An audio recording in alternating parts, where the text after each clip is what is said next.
Hi, my name is Kobe, and I'm a rising junior from Leland High School. My starter project is the RGB nightlight, and the reason why I chose this project is because my main project also has a lot of RGBs, and I felt that this project would help me with it. So first, the photoresistor takes in the intensity of light from the surrounding, and depending on the value, it then changes the resistance value according to the light input and output of the voltage value. Depending on the light intensity, the voltage value would change, and if the voltage value dips below the threshold, the RGB nightlight would light on.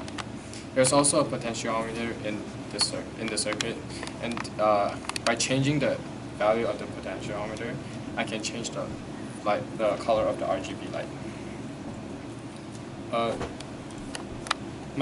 Through this project, I learned the different functions of the photoresistor and the potentiometer, and the most difficult part of this project was the space I have to work with.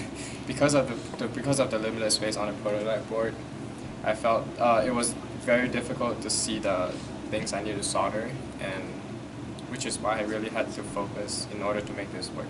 Thank you.